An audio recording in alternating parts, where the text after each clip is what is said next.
안녕하세요, 집사골디입니다. 이 차트를 한번 보시죠. 16일부터 20일까지의 국제 금시세 차트인데요.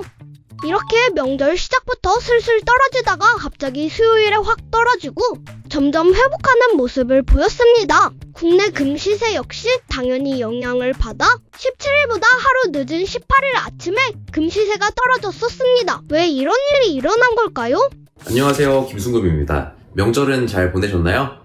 이번 주 금시세를 지속적으로 모니터링 하신 분들은 명절 동안 안녕하지 못하셨을 수도 있을 것 같은데요. 도대체 왜 이런 일이 일어난 걸까요? 이를 정확히 이해하려면 시장의 흐름을 조금 더 거시적으로 볼 필요가 있어 보입니다. 바로 지난주의 상황과 우리가 한번 비교를 해보는 건데요. 지난주 금시장을 덮친 가장 큰 공포는 전쟁이 아니라 고금리 지속이었습니다. 연준 마이클 총재는 당분간 금리를 동결할 가능성이 매우 높다고 말했습니다. 현재 약 3.5%에서 3.75% 수준의 기준금리가 계속 유지될 가능성이 굉장히 높다라는 건데요. 미국의 1월 고용지표에서 시장 예상치의 2배에 달하는 13만 명의 신규 고용이 터져나왔고요. 그리고 4.3%라는 완전 고용 수준의 실업률이 발표됐었죠. 경제가 너무나도 탄탄하니까 연준이 금리를 내릴 이유가 없어졌고요. 그리고 이자가 없는 자산인 금의 매력도가 떨어지면서 가격이 곤두박질 쳤습니다. 당시에도 미국과 이란의 전쟁 우려는 있었지만 시장의 전쟁보다 이자라는 현실적인 지표에 더 차갑게 반응했던 겁니다. 이런 팽팽한 긴장감이 이번 주 초반까지 그대로 이어졌는데요. 주 초반에는 중국과 미국의 휴장으로 거래량이 부진한 가운데서 화요일에는 달러가 약간 상승하면서 금속 가격이 또 조금 떨어졌죠. 실제로 현물금은 약 0.5% 정도 하락한 온스당 5,000달러 미만인 4,978불 정도로 떨어졌고요. 은은 약 1% 정도가 하락해서 온스당 76달러를 기록하며 약세를 보였습니다. 여기에 수요일 산업 생산 데이터와 특히 금요일에 예정된 PCE 물가지수 발표를 앞두고 시장이 섣불리 움직이지 못하고 관망하는 분위기가 지속적으로 연출이 되었는데요. 여기서 이 PCE 물가지수는 쉽게 말하면 물가 상황을 보여주는 지표인데요. 물가 상황에 따라서 연준의 금리 정책이 달라질 수 있습니다. 예를 들어서 물가가 오르면 대체로 금값이 오르죠. 그런데 또 물가가 너무 많이 오르면 연준이 이를 잡기 위해서 금리를 올릴 수도 있거든요. 그럼 금값이 다시 떨어지곤 합니다. 이렇게 PCE 물가지수는 금 가격에 영향을 주게 되는데요. 그래서 PCE 발표가 있는 날에는 금 가격이 크게 움직이거나 그 전날에는 좀 관망세를 보이는 경우가 굉장히 많습니다. 이어서 수요일 무렵에는 미국 트럼프 행정부와 이란 간의 전쟁 가능성에 대해서 잠깐 이슈가 되긴 했지만요.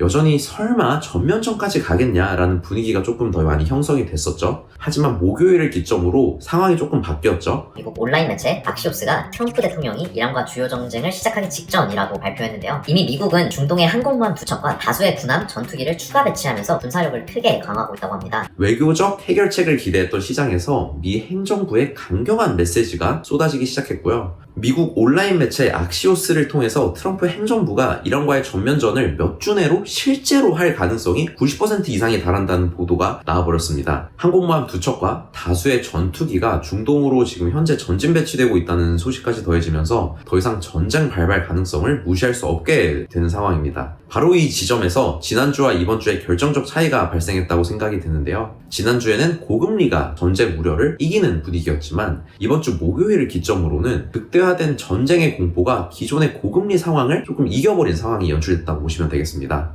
이렇게 시장의 공포 심리가 확산되면서 거대한 자금이 안전자산인 금으로 쏠렸습니다. 금의 가치가 단숨에 다시 재평가되었고요. 결국 온스당 5,000불을 다시 넘어섰죠. 그리고 가격을 강하게 밀어올리는 추세를 보여줬습니다.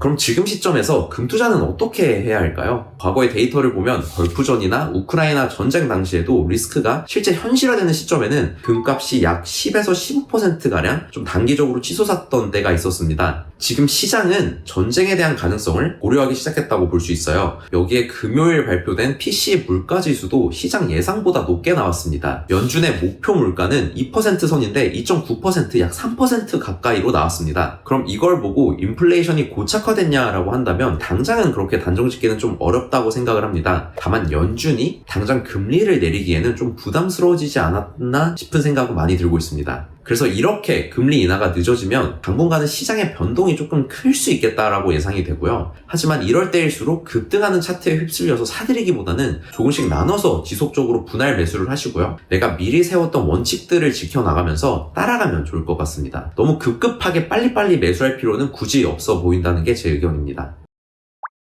이번에 연준 총재의 금리 동결 선언부터 갑작스런 전쟁 뉴스까지 다양한 소식을 접하고 그에 따라 변동하는 시세를 보니까 저도 그렇고 여러분들도 조금 많이 혼란스러우셨을 거라고 생각이 드는데요.